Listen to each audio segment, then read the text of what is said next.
오늘의 주요 뉴스입니다. 학교 운동장이 학생들의 건강을 위협하고 있는 것으로 조사됐습니다. 감사원이 학교시설 안전관리 실태를 조사한 결과 익산과 군산 지역 15개 학교는 운동장과 트랙 등에서 기준치가 넘는 환경 호르몬과 발암 물질이 검출됐습니다. 군산시가 지난 6일 지방선거에서 큰 쟁점이 됐던 내부 청렴도를 높이기 위해 개선책을 내놨습니다. 공직자들의 심리적 저항감을 줄이기 위해 문화 콘텐츠를 활용해 교육하고 계장급 이상 청렴도 평가 등을 강화합니다. 군산 대야의 로컬 카페와 농특산물 직거래 장터, 복지시설 등이 확충됐습니다. 지난 2016년부터 시작한 대야면 농촌중심지 활성화 사업이 6년 동안 80억 원이 투입돼 마무리됐습니다.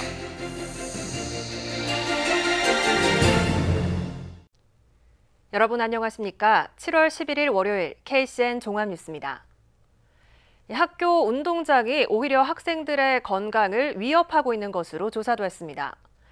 감사원이 학교 시설을 대상으로 안전관리 실태를 조사한 결과 익산과 군산 지역 15개 학교의 운동장과 트랙 등에서 기준치가 넘는 환경 호르몬과 발암 물질이 검출됐습니다. 최정호 기자의 보도입니다. 점심시간을 맞은 익산의 한 초등학교. 학생들이 운동장과 트랙 위에서 뛰어놀고 있습니다. 감사원이 학교 시설물에 대해 안전관리 실태를 조사했더니 일부에서 기준치가 넘는 유해 물질이 검출됐습니다.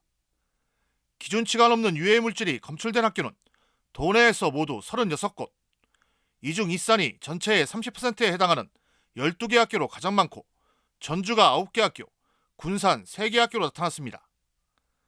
특히 익산과 군산 지역 15개 학교 가운데 초등학교가 11곳이나 되는 상황. 어린 학생들이 고스란히 유해 물질에 노출된 셈입니다. 기준치를 넘긴 유해 물질은 프탈레이트와 납, 다핵 방향족 탄화수소 등입니다.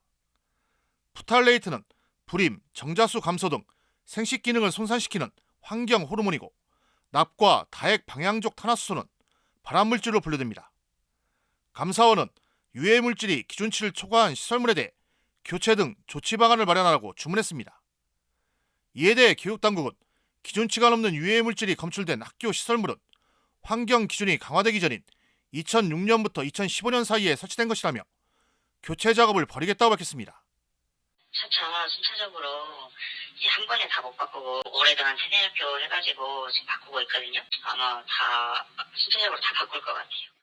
하지만 기준치가 넘는 유해 물질이 검출된 학교 시설물은 학생 건강권 확보를 위해서라도 보다 신속한 교체가 요구됩니다. 또 상황이 여의치 않다면 시설물 교체가 이루어지기 전까지는 학생들이 이용하지 못하도록 학교 차원에서 철저한 현장 조치가 필요해 보입니다. 학생들이 마음껏 뛰어노는 공간인 학교 운동장과 관련 시설물. 하지만 기준치가 넘는 유해 물질이 나오는 등 오히려 학생 건강을 위협하고 있습니다. KCN 최정호입니다. 익산과 군산이 지방 소멸 위험 단계로 진입했다는 분석 결과가 나왔습니다. 한국은행 전북본부의 지역경제 분석에 따르면 군산과 익산은 지난 2020년 지방 소멸 위험 주의 단계에서 진입 단계로 바뀌었습니다. 또 2년 전 진입 단계였던 진안과 무주 등 6개 군 지역은 고위험 단계로 올랐습니다. 도내에서는 전주를 제외한 나머지 시군은 모두 지방 소멸 위험에 직면했습니다. 지방 소멸 위험 원인으로는 일자리와 교통, 문화, 여가시설 등 사회 인프라 부족이 꼽혔습니다. 올 상반기 도내 아파트값 상승률이 전국에서 가장 높았습니다. 한국부동산원의 발표에 따르면 올 들어 이달 첫째 주까지의 도내 아파트 매매값 상승률은 평균 2.67%로 전국에서 가장 높았습니다. 전국 대부분 지역에서 아파트 매매값이 떨어진 데 반해 전북은 유일하게 2%대 상승률을 기록했습니다. 익산의 인구 감소세가 이어지고 있습니다. 익산시에 따르면 지난달 말 기준 주민등록상 인구는 27만 6,140명으로 지난해 연말 집계된 27만 8,113명보다 1,973명 줄었습니다. 익산시 인구는 올해 들어서도 매달 300명 이상씩 줄었습니다. 제244회 익산시 의회 임시회가 오는 13일부터 열흘간 열리는 가운데 익산시가 도시관리공단 설립안을 상정했습니다. 익산시 의회는 당초 일정을 조정해 제244회 임시회를 13일부터 진행하며 이번 회기를 통해 익산시로부터 상반기 업무 결산 보고와 하반기 계획 업무를 보고받습니다. 또 도시관리공단 설립 조례안을 비롯한 12개 안건을 처리할 예정입니다. 지난 6일 지방선거에서 큰 쟁점이 됐던 군산시 내부 청렴도를 높이기 위해 개선책이 시행되고 있습니다. 군산시는 공직자들의 심리적 저항감을 줄이기 위해 문화 콘텐츠를 활용하고 교육을 비롯해 계장급 이상에 대한 청렴도 평가 등을 강화합니다. 모형숙 기자입니다. 지난해 군산시 내부 청렴도는 5등급, 국민권익위 평가 결과 3년 연속 가장 낮은 점수를 받았습니다. 외부 청렴도 역시 3년 전 2등급에서 지난 2020년부터 2년 연속 3등급으로 떨어져 종합 청렴도는 4등급에 그쳤습니다. 이는 공무원 스스로 조직이 청렴하지 않고 내부 불만 요인이 적지 않다는 점과 공직사회 밖에서 바라보는 행정에 대한 신뢰가 떨어졌다는 의미입니다. 군산시는 외부 청렴도가 하락한 데다 내부 청렴도가 최하위를 벗어나지 못하자 개선책을 내놨습니다. 먼저 강임준 시장의 민선 8기 공약인 시청 계장급 이상 공무원 400여 명에 대한 청렴도 평가입니다. 군산시는 올해 외부 전문기관에 의뢰해 청렴도 평가를 인사에 반영하기로 했습니다. 청렴도 평가 기준이 바뀜에 따라 개선 노력을 위한 새로운 시책도 추진됩니다. 올해 청렴도 사전 컨설팅을 국민권익위원회의 지표에 따라 다양한 교육을 진행하고 있습니다. 공직자들의 심리적 저항감을 줄이기 위한 문화 콘텐츠 활용은 상당히 반응이 좋습니다. 또 외부 인사가 참여하는 맑은 군산 추진단을 구성해 반부패 청렴시책을 마련하고 부조리 신고센터도 운영하기로 했습니다. 그동안 청렴도 조사가 모두 설문조사로 이뤄진 데 반해 올해부터는 설문과 이런 다양한 노력이 평가 대상이 되면서 교육 방식도 달라지고 있습니다. 청렴 체감성이라고 해서 시민들이 느끼는 체감도, 그다음에 플러스 40%는 그 과정이 뭐냐면 우리 시에서 청렴도를 향상시켜서 어떤 시책을 추진하고 있는지 그것도 좀 반영을 시킨다 보니까 저희는 이제 내부 설문조사야 저희가 이제 인사나 여러 부분에서 많이 노력을 하겠지만 그런 정책들을 좀 저희가 적극적으로 추진해서 하위권을 벗어나지 못하는 군산시 청렴도. 새로운 청렴시책이 어떤 성적표로 연결될지 주목됩니다. KCN 모영숙입니다. 익산시가 6급 이하 공무원에 대한 인사를 오늘 단행했습니다. 이번 인사에서 권유한 기획예산과 주무관을 포함해 46명이 승진했습니다. 김지윤 문화관광산업과 주무관이 홍보계장으로 정광래 국가식품클러스터 담당관 식품인력계장이 기획예산과 예산계장으로 자리를 옮기는 등 모두 317명에 대한 인사가 이뤄졌습니다. 익산 그린바이오 산업을 육성하기 위한 전문가 토론회가 마련됐습니다. 오늘 익산시청에서 전북연구원과 한국농촌경제연구원을 비롯한 전문가 20명이 참석해 그린바이오 벤처캠퍼스의 차별화 전략과 벤처캠퍼스 중심의 확대 방안 등을 논의했습니다. 한편 내년부터 2024년까지 익산 함열에 조성되는 그린바이오 벤처캠퍼스에는 국비 231억 원이 투입됩니다. 도교육청이 교육감 관사를 매각하기로 했습니다. 도교육청은 다음 달 공유재산심의회에서 관사 매각이 의결되면 온비드의 입찰 공고를 게시하기로 했습니다. 관사 매각 대금은 교육 사업에 투자됩니다. 도교육감 관사는 지난 2012년부터 운용됐습니다. 경영난을 겪는 농민들을 위해 정책자금 대출 상환이 유예됐습니다. 전라북도는 농자재 가격 급등과 금리 인상 등으로 농가 경영난이 가중됨에 따라 농업정책자금 대출 상환을 1년 미뤄주기로 했습니다. 유예 대상은 오는 15일부터 올해 말까지 농업 종합자금과 후계농 육성자금, 귀농 창업자금 등을 갚아야 하는 농민입니다. 또 이미 기일이 지나 연체 중인 대출금 상환도 유예됐습니다. 전국 시도 보건환경연구원이 오늘부터 원숭이 두창 검사를 시작합니다. 그동안은 원숭이 두창 의심 환자가 발생하면 검체를 채취해 질병관리청으로 보내야 했습니다. 현재까지 국내에서는 지난달 22일 독일에서 입국한 내국인 1명이 확진됐습니다. 군산 대야면에 문화복지시설이 새롭게 들어섰습니다. 지난 2016년부터 시작한 대야면 농촌중심지 활성화 사업이 오늘 마무리된 건데요. 주민들의 의견이 반영돼 로컬 카페와 농특산물 직거래 장터, 복지시설이 확충됐습니다. 이승원 기자입니다. 군산 대야면에 주민들을 위한 시설이 새롭게 들어섰습니다.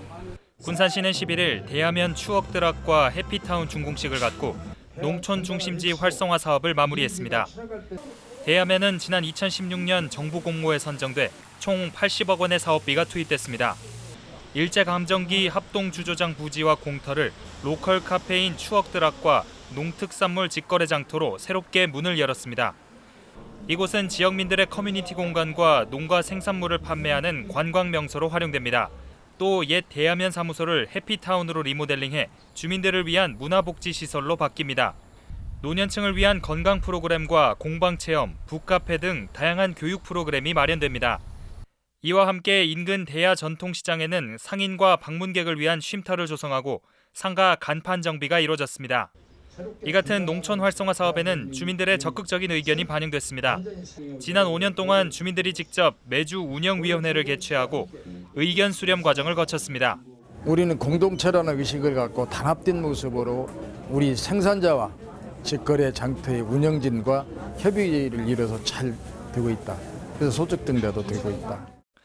군산시는 대야면 농촌 중심지 활성화 사업으로 주민들의 복지가 늘어나고 새로운 시설이 지역의 관광 중심지로 거듭나길 기대한다고 밝혔습니다.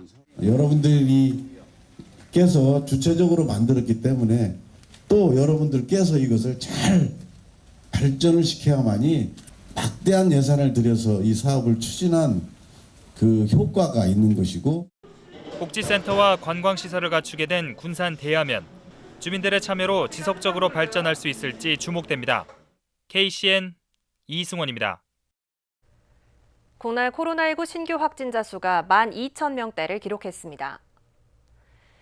중앙방역대책본부에 따르면 오늘 0시 기준 국내 코로나19 신규 확진자 수는 12,693명으로 일주일 새 2배 이상 늘었습니다.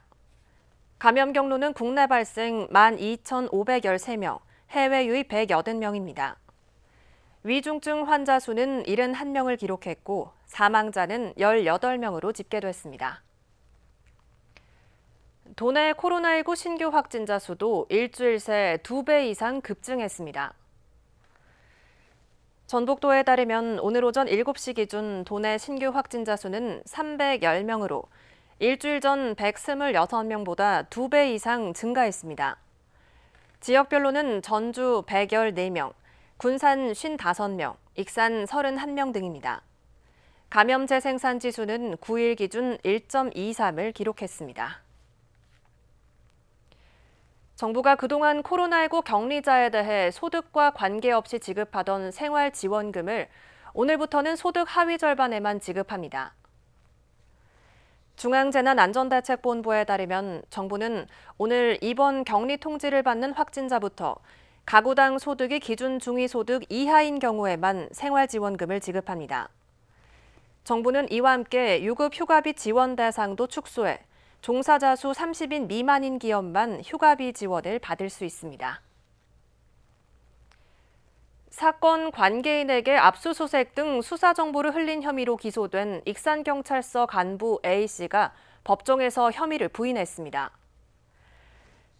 오늘 전주지법 군산지원에서 열린 첫 공판에서 A씨의 변호인은 피고인이 혐의를 부인하고 있다고 변론했습니다.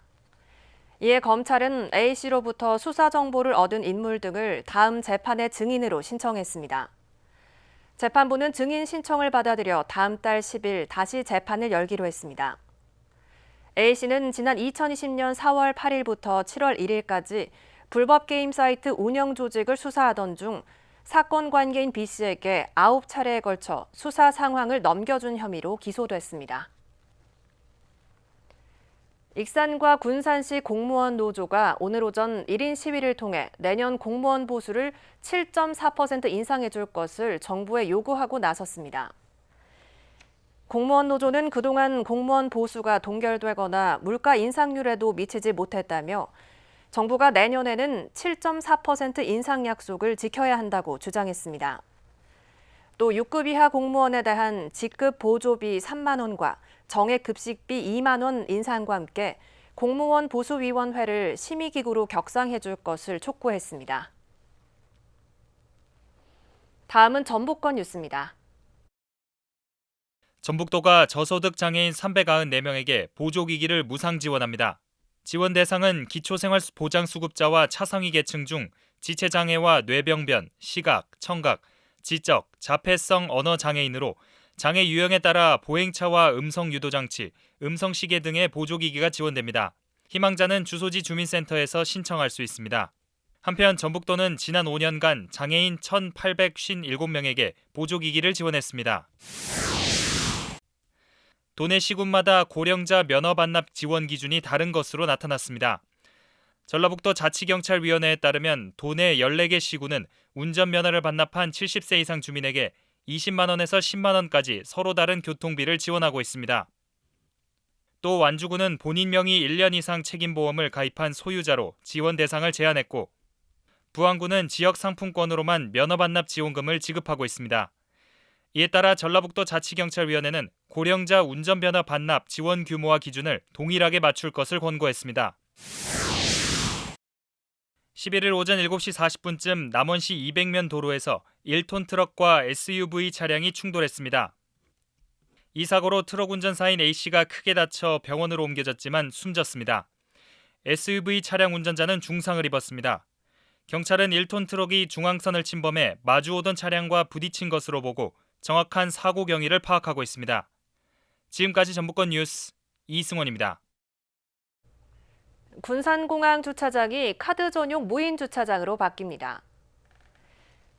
군산공항은 모레인 13일부터 기존 현금 유인 주차장을 카드 모바일 전용 무인 주차장으로 변경한다고 밝혔습니다.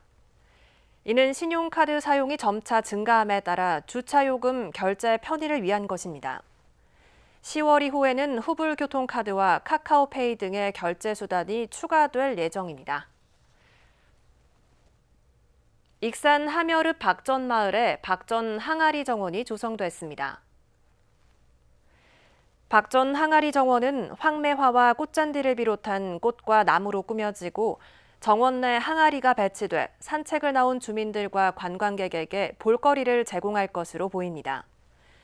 박전 항아리 정원은 우리 동네 어울림 정원 만들기로 조성한 정원으로 하멸읍 주민자치위원과 박전마을 주민들이 직접 수목식제에 참여했습니다.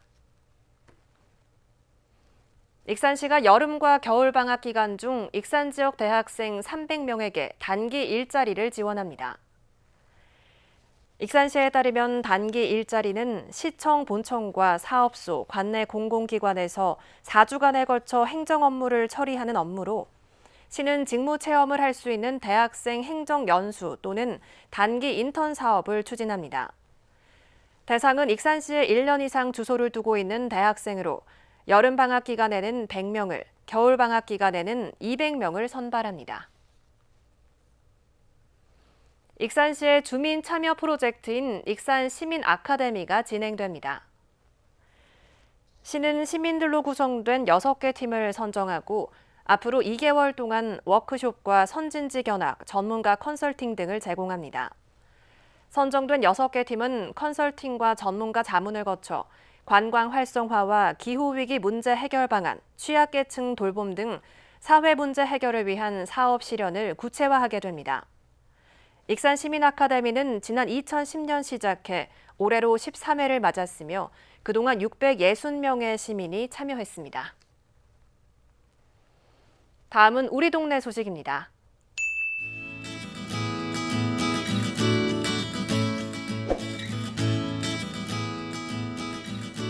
익산 청년센터 청숲이 만 18세에서 39세 이하 청년들을 대상으로 향수 만들기와 방탈출 게임 등 5강좌로 운영되는 여름 원데이 클래스 수강생을 모집합니다.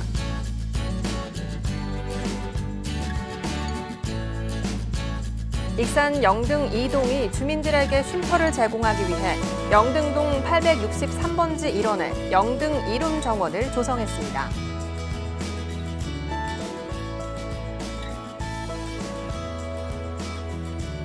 군산 동군산 새마을금고 사랑의 좀돌이회가 대하면에 거주하는 중고대학생 105명에게 1,050만 원의 농촌 새싹 장학금을 전달했습니다.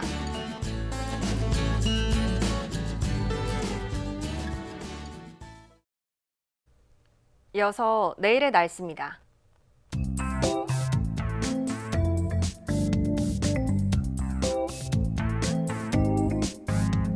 내일 우리 지역은 대체로 흐린 날씨를 보이겠습니다.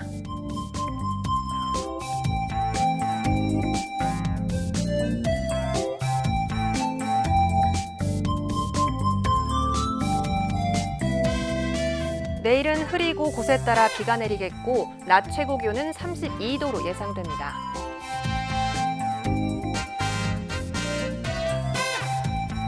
군산은 28도에서 30도의 기온 분포를 보이겠습니다.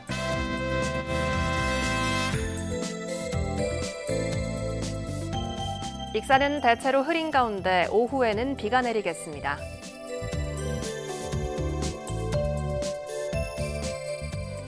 바다의 물결은 서해남부 모든 해상에서 0.5m에서 1.5m로 잔잔하겠습니다. 날씨였습니다.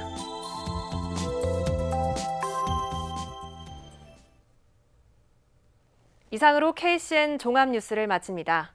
정확한 보도로 늘 함께하겠습니다. 시청해주신 여러분 고맙습니다.